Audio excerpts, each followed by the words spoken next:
Ce plan de développement, je vous l'ai dit d'une manière résumée, hein. Nos équipes sont entrées dans tous les quartiers de notre commune. Ils ont interrogé les populations. Les populations ont répondu par rapport à des thématiques. Qu'est-ce qu'ils veulent dans leur quartier? Parce que pas seulement un plan de développement de la commune, il y a des sous-plans. Ce sont des plans de développement aussi de quartier. L'ensemble de ces sous-plans qui sont des sous-plans de développement de quartier feront le plan de développement de la commune. Et vous savez, avec les bailleurs aujourd'hui, quand un maire présente un projet et que ce projet n'est pas un projet de participatif, donc un projet qui a été édicté par les populations, généralement ça ne passe pas. Et ça va nous permettre de savoir qu'à la place de la construction d'un centre de santé, peut-être que ces populations ont beaucoup plus besoin d'une école, etc., etc.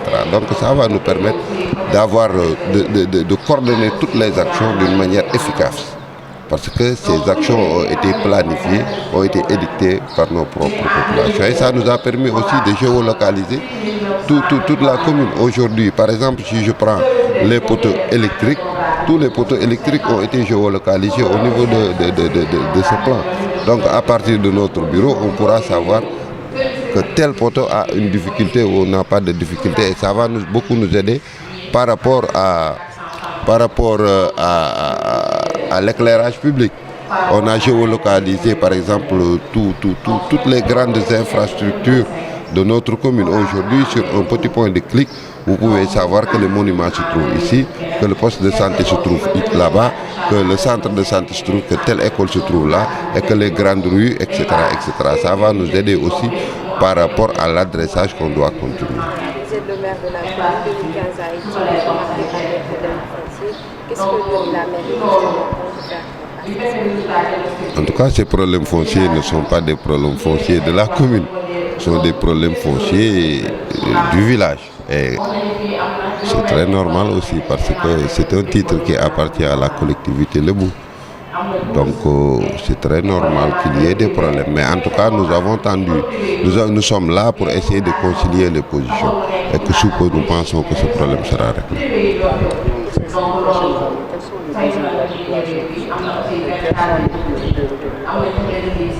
Vous savez, en tout cas par rapport à la validation, vous pouvez le constater tout à l'heure, que Ouakam s'est vite agrandi. Il y a une extension qui s'est faite très rapidement. Aujourd'hui, rien que la zone d'extension de l'aéroport fait à peu près le tiers du territoire communal de Ouakam. Nous sommes passés de 2009 à 34 000 habitants. Aujourd'hui, nous sommes à 100 000 habitants. Vous voyez, ça va très vite.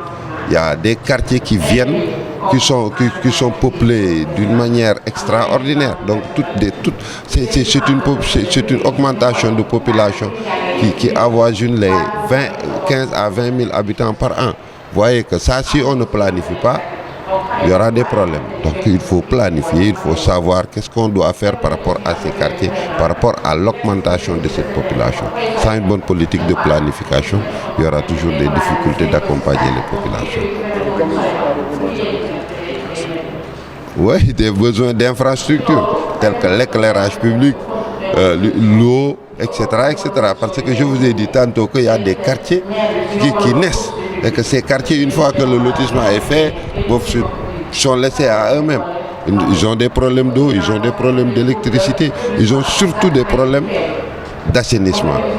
Sans compter maintenant, quand il y a de nouveaux quartiers, il faut qu'il y ait des infrastructures telles que les écoles, telles que les hôpitaux, etc., etc.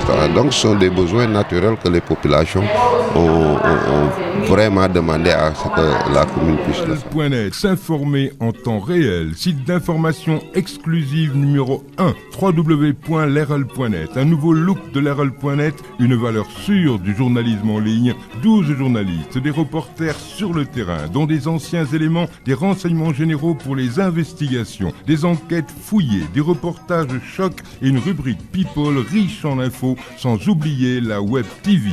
Lerel.net, s'informer en temps réel.